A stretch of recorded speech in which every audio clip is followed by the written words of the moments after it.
Thanks for watching another Hespeler is Home video. My name is Tony Roussel. I'm the proud publisher of Neighbors of Hespeler Village. And today I am here with James Hobson from Hacksmith Entertainment and Hacksmith Industries. Your nickname is the Hacksmith? Yep. Also, his nickname is the YouTube Iron Man. You've done a TikTok. You've graced several magazine covers, which speaks to me as a magazine publisher. You've hold a Guinness World Record, and your YouTube channel has over 14 million subscribers. And you've worked with Mr. Beast and my favorite Canadian as an actor, as a marketer, as a business person and personality, Ryan Reynolds. So, James, thank you very much for being on my show today. So, okay, so James, tell me and our viewers about Hacksmith Industries and what do you do here? It's a long story, but I'll try and give you the Coles notes. But I'm formally trained as an engineer. Yep. I went to Conestoga College back in 2008 to 2012. Yeah. And studied mechanical systems engineering. But video was always kind of a passion of mine in high school and whatnot. And I'd make videos to share with friends and whatnot. Yeah. And then I started combining the two together. I liked making cool projects and then making I started with a blog and then I had like a video blog and started sharing my work with the world. And back then didn't get many views, but I saw it as a potential maybe way that I could fund doing cool projects while sharing them with the world. Yeah. And in 2015, I actually quit my full-time job as a product developer at Christie Digital, local company right here. I'm familiar with them. Yeah. And I had about 6 months of savings to make YouTube work, or I'd have to come crawling back to Christie or another engineering company.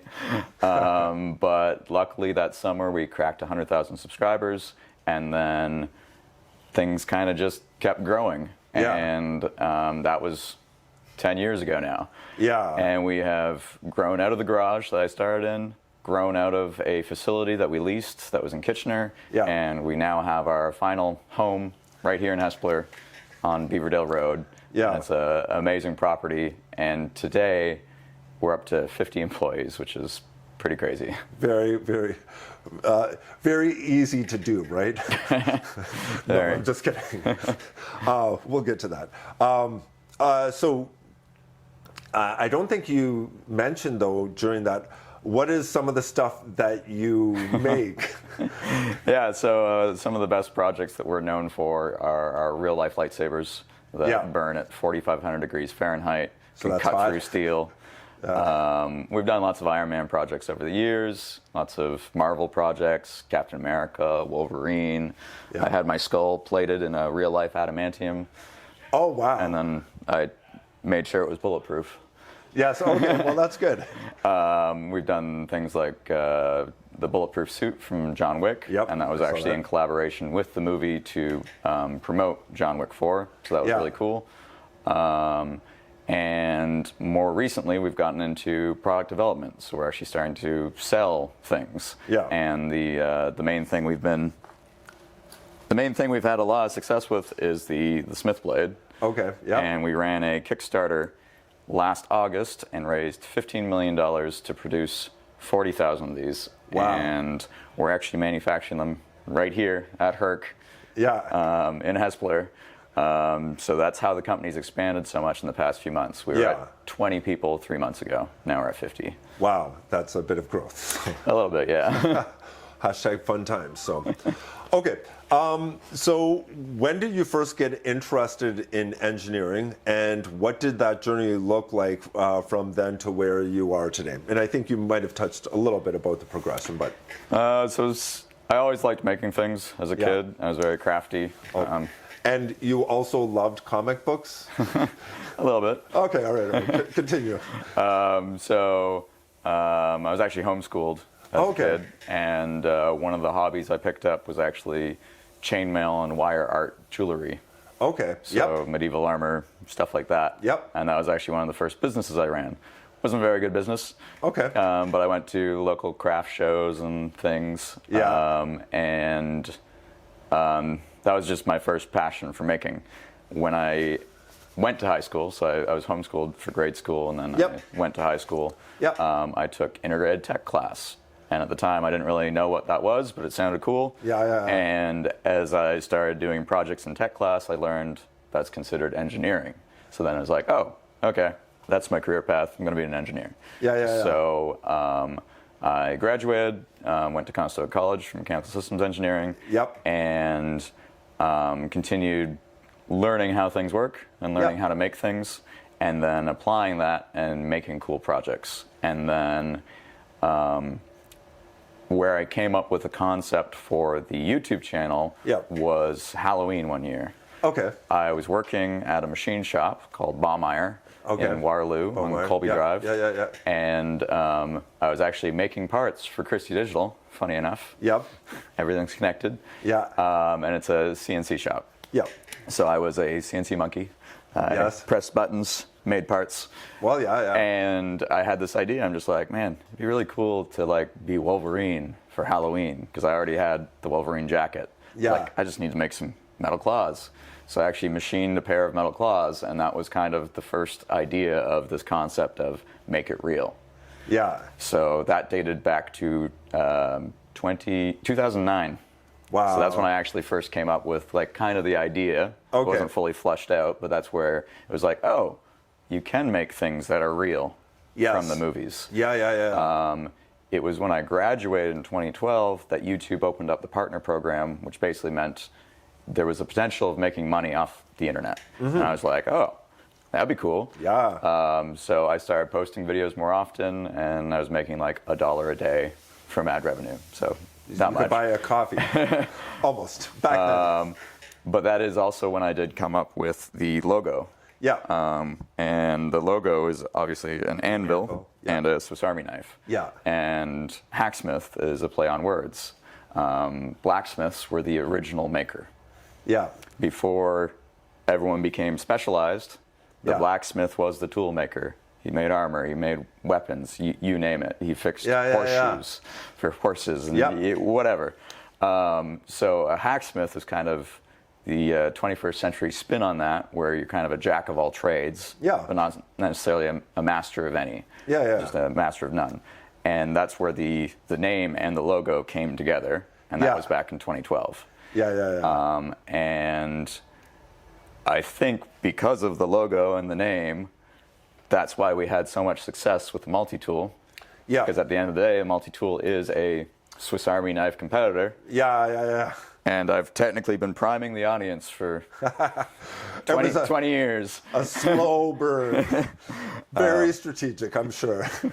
Yeah, I didn't see any of this coming back then. No, I'm sure you did it before the Captain America shield. You're like, I'm going to make a Captain America shield that's super magnetic, just so I can get enough followers so I can introduce the Smith blade. It was, it's okay for you to be forthright about that. So, amazing. Okay, so over the years, you've created some incredible Make It Real projects. So like Captain America's shield, Iron Man's helmet, Thor's hammer, John Wick's bulletproof suit, and of course, your lightsabers. So what has been your favorite build so far? And then also, what is one that potentially didn't get the response from the internet, but you thought was like so cool? Favorite build. So that's an interesting question, because there's favorite builds and there's favorite videos. Sure. And they don't always go hand in hand. Okay. So a favorite video is still the very first Captain America Shield video, because it's what started the channel in motion. Yeah. And it's funny watching it now, because it's like a 3-minute clip to music. There's like barely any talking, and it's not like any of the videos we make today. But it's still our most viewed video on the channel with 50 million views. Wow. So that's definitely a favorite video. A favorite project that I didn't really feel like got as much interest as it should have would have been our Aliens power loader. Our real life yellow mech that you can actually pilot, you can tear cars apart with, from aliens. That's amazing. And we got some awesome photos of it, which will be in the magazine. Yeah. And we did that that was a 3-year-long project. Yeah. We did 16 parts. They pretty much all got about 1 million views each. But when the project was finally done, the final video didn't really get more views, which you would expect. Now that you can show it off and it can do all these cool things. Well, what if you get Signori Weaver to come over here? We'd love to. Okay, so if you're watching Signori, you should come to Cambridge. There's great places to shop and eat and all of that, and then you can try out the suit yourself. So it'll be fun. One of the really cool things about the suit is in the movie, in Aliens, the manufacturer of the power loader is Weyland-Yutani Corp., which is the big fictitious multi-billion-dollar, trillion-dollar, whatever industry. But it's actually in partnership with Caterpillar.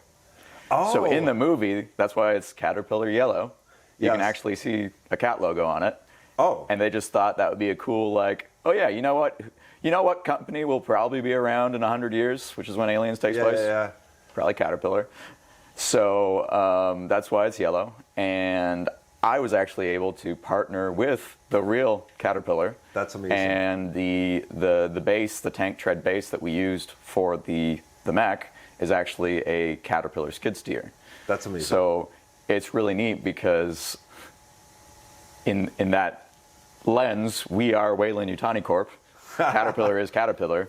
And we made something that could exist in the future. Yeah. And what's really cool is in the new Alien Earth series that just came out last year, which is based on Earth, and it's before Aliens. In the background for about 3 seconds, you see a Caterpillar skid steer with the alien grippers that the power loader is known for. So then when you compare that to ours, to the one in the movie, ours actually fits right in the middle, and you can imagine that it's actually canon. And I would love, I'm trying to reach out to them to see if we can get it into the next season. Effectively making it canon, which would be really cool, would be then our most legitimate make it real. It was made, and then it was in a TV show or movie. Okay. Well, and this wasn't one of my questions, but like, I love the fact that you created a bunch of things that were based on comic books, on movies, and it's like, wouldn't it be cool if someday X happened? And here you are up to 2026, and you are building X and saying, actually, we don't have to wait for the future. We can do it right now. And I would imagine it would be cool for you to have even more partnerships with some of these, movie studios, because of the fact that if they are looking to do something, you can like not just have something that appears to be real, but something that is legitimately real and all of that. So so anybody from Hollywood who's watching, you should talk to James or whatever, make it happen. It would be really cool, and the fans would love it. So and then you could potentially work out licensing with them, and then work to create things and then sell them as well. So add it to your store. Anyhow, okay.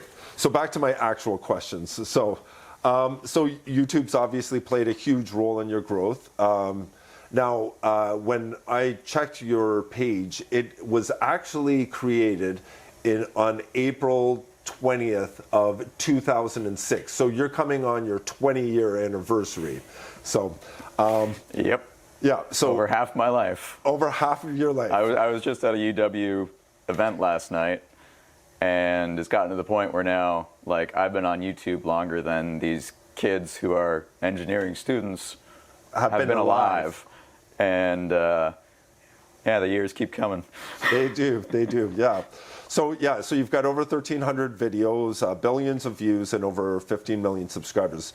So how has YouTube enabled you to build what you've built? and what has surprised you most about how it's changed over the years? Has it been rainbows and unicorns the whole time? A friend of mine, another YouTuber, says this about YouTube. He's like, it's the worst job in the world, but I wouldn't do anything else. Yes, okay, yes. So it's very easy to look at YouTubers and think, damn, they got the life. They just can do whatever they want. They can make lots of money and continue. And there are some YouTubers out there who maybe that does actually make sense. Yeah. But usually the reality is there's a lot more hard work that goes into all of this behind the scenes. What? We're distilling the best parts of the job for the video. I am So it might look like I'm just playing and engineering all day and making cool things, but then there's all the business stuff that goes behind the scenes and everything else.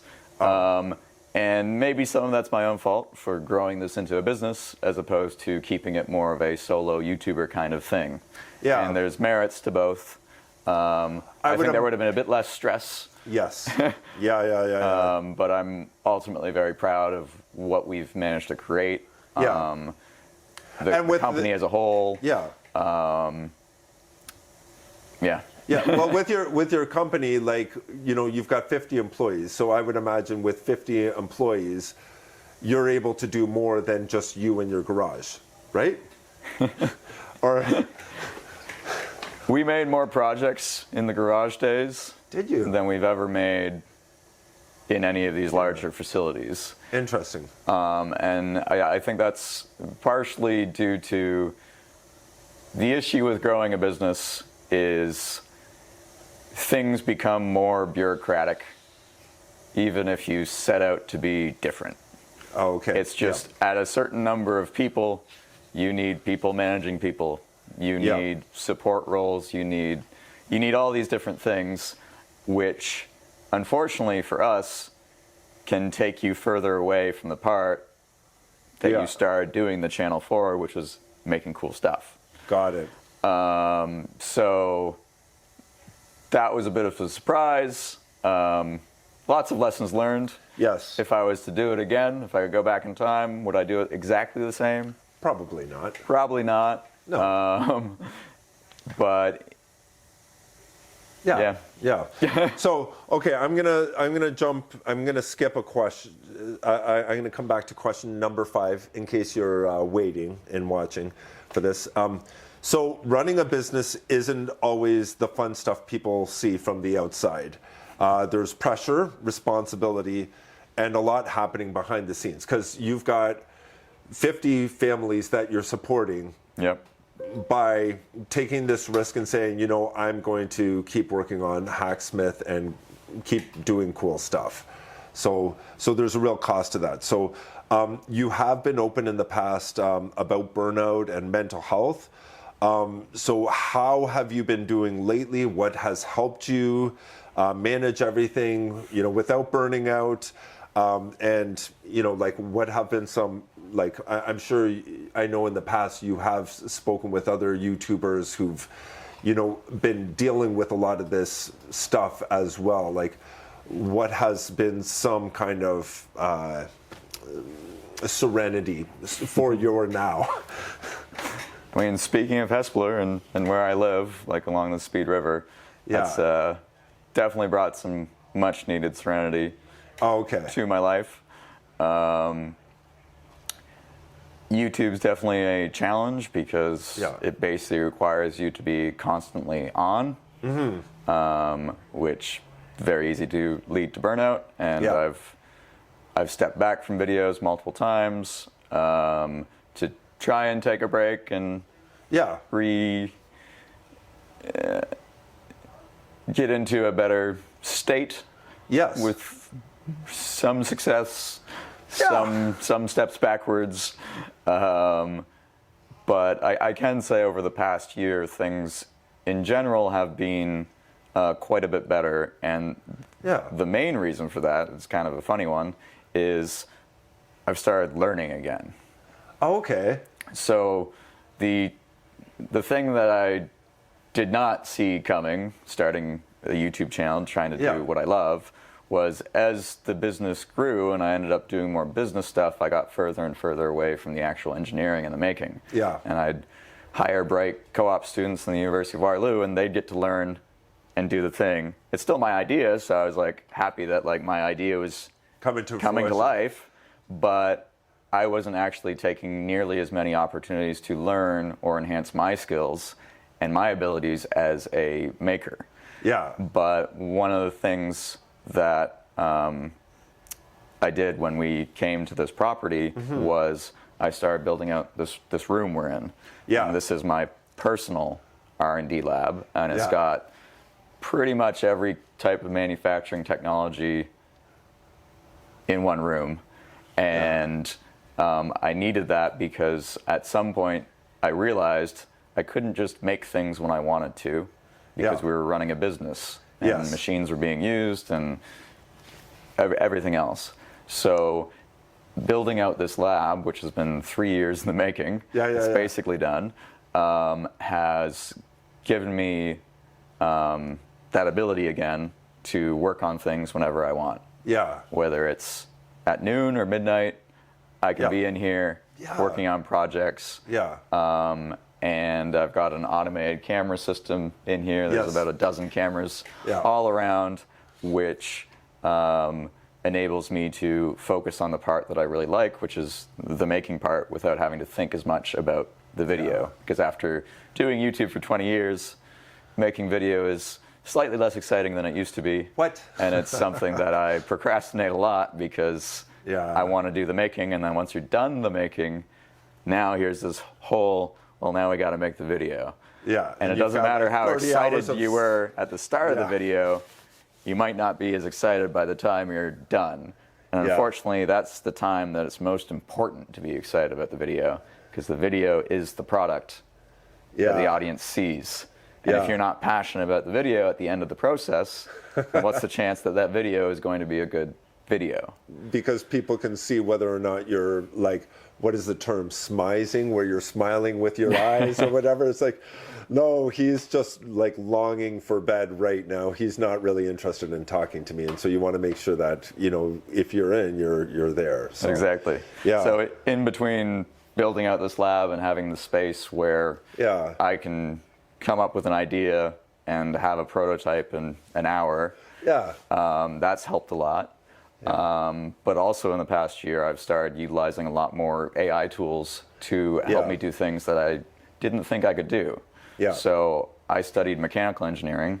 I never really touched software or electronics. I could do basic circuits, but that was about it. In this past year, I've started designing my own PCBs, writing my own code, and it's opened so many doors to so many more ideas that AI has enabled me to do without having to hire someone to do something. And the beauty with AI and vibe coding is any idea is worth pursuing, because you can probably do it relatively quickly. Maybe not as good as doing it properly, but what I found was sometimes I'll have a really cool idea that's not good enough for a video, and therefore it's hard to justify spending money on it or assigning one of my engineers to spend weeks working on it. But with these AI tools getting better and better, it can go from idea to on the software to having a working prototype in my lab, where it's you can call it an MVP, a minimal viable product. It works. It's probably a little rough around the edges and could probably use a professional coder to look over and whatnot. But in general, it's just opened up so many more possibilities that I feel like there's no idea that I couldn't figure out how to make. And that's really exciting, because that was the whole goal of becoming the Hacksmith. I wanted to be able to make whatever I want. That's exciting. Personally, like with AI, I've found it to be very useful in just doing a lot of heavy lifting. Like now I can just take a PDF, throw it at ChatGPT, and it can disseminate and do a whole bunch of things that have been would have taken me hours to do. Yeah, and it frees it up can a lot of spit your it time. out in like minutes and all of that. Obviously, you still do the once over, and but it is like that technology is quite fascinating, and it helps you to do more and all of that. AI is a huge topic for another video for sure. Yep. I would love to know some of your thoughts on it, but yeah, like some amazing stuff and some scary stuff as well. But okay, back to question number 5. So I don't think that I was going to forget it. So you've talked about wanting to make engineering cool and then inspire interest in STEAM. Yep. Or STEM with arts thrown in it, right?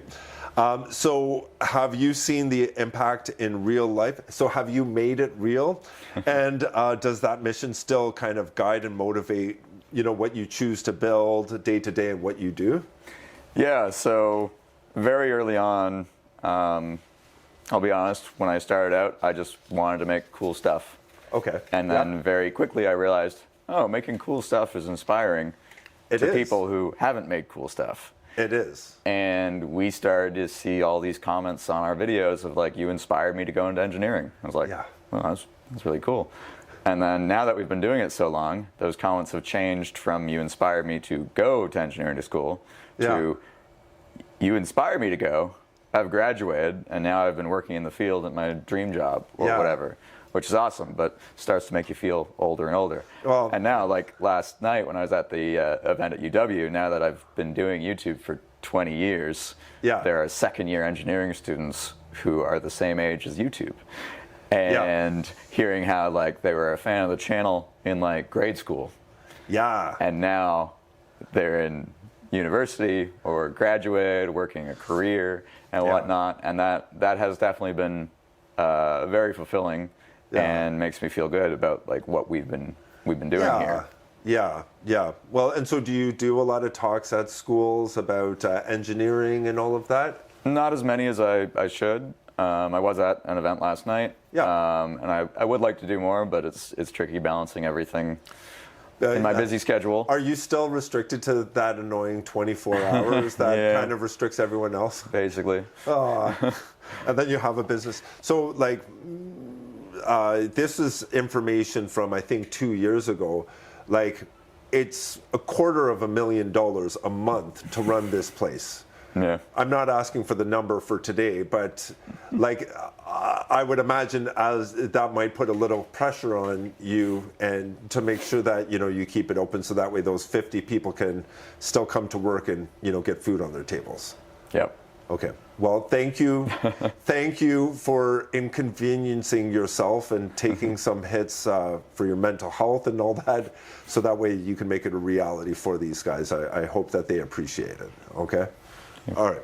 Okay, now I'm going to jump past 6, which we answered already, to number 7. So you started getting your technology into people's hands through your store, whether it's mini lightsaber, indestructible ping pongs, to now the Smith blade.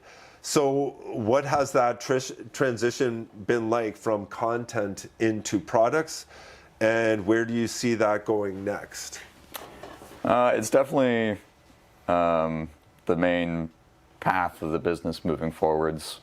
The reality at the scale we're at, we can't make enough videos to be able to justify this property, all these people, the team, all that stuff that goes with it.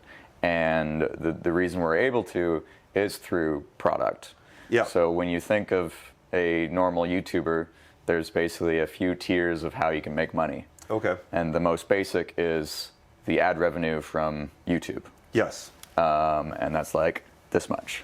And that was good for the first couple of years for you guys, right?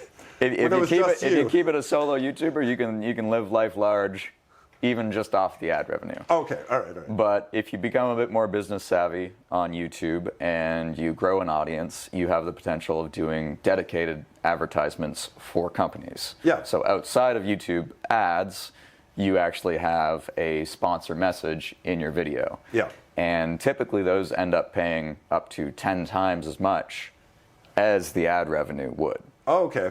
But what we found is ultimately advertising makes someone money. Yeah. The reason you put money into ads is so your business can make money selling product or service. Yeah. So when you think about that, YouTubers are actually just the middleman. Yes. You're paying me to advertise your product, and hopefully my advertisement is resulting in sales that makes you profit. Yeah. So just like companies that vertically integrate, if you own the entire chain where we come up with the product, Yeah. in the case of the Smith blade, we manufacture the product, Yeah. the YouTube channel markets and advertises the product. Yeah. Like, we haven't paid any money towards advertising this. Yes. All those sales were basically organic because it's our channel. Yes. I can post a video without having to pay someone money to advertise it. Yeah. So moving into a product or a service that makes sense for you and your brand is truly like I guess you would say, the final form of any successful YouTube channel. Yeah. And you can see it through Mr. Beast with his Feastables, and he's coming out with a phone supply. Like, he's going like really far with it. Yeah. But it's also the Disney model. Yeah. So yeah. Disney is a mega successful company because they started with entertainment. Yeah. And then they realized, oh, what's after entertainment? Yeah. Well, there's the merchandising. Yeah. There's the theme parks. Yeah. And there's everything that goes with it. Yeah. And they are an absolute masterclass in being able to go from entertainment to all these other things. Yeah. Which is why they're one of the most valuable companies in the world, because they technically own the entire chain, of IP to every way you can sell it at a theme park and everything in between. Yeah. I'm not saying I want to be like Disney, Okay.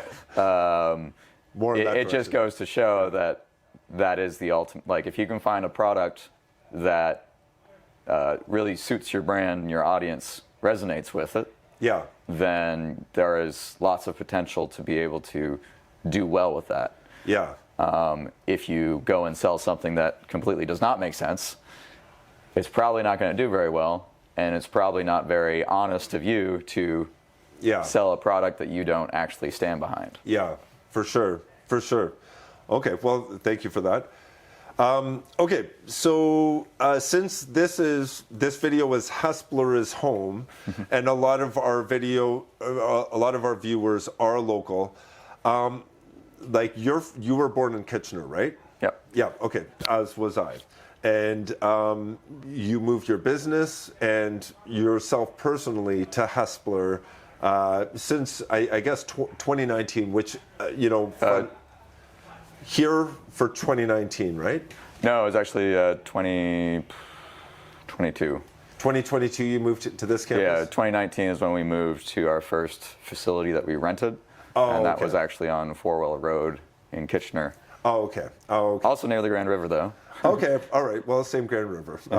I thought it was going to be cool that it would have been more convenient for me and for what I'm about to say if it was 2019, just because that ironically is the same time that I came to Hespeler with my magazine Neighbors of Hespeler Village. So, but unfortunately, that is not a coincidence. Although we are both born in February, so I'll hold on to that and say that that's where we're similar. So. How did you first end up here, both as a business and personally, and what do you love about Hespeler? You mentioned the speed already, so. So we had always wanted to acquire a property where we'd have room to do any idea we want, have outdoor space where it's easy to film. Yeah. The facility that we rented had a parking lot. Yeah. And that was about it. So we were kind of limited in what we could do. Yeah. And when we were operating out of my garage, we were also kind of limited because we didn't want the neighbors to hate us. But we did run jet engines in the afternoon a few times here and there. Only had bylaw called on us once. But now with this property here in Hespeler, like, we've got the 401, which makes lots of noise. Yes. And we have literally no neighbors. So Yeah. we can make loud sounds and no one notices, and we have a lot of potential for doing cool things that just wouldn't have been possible if we didn't have this property. We stumbled upon this property, I think on realtor.ca or something, back in 2021, I think.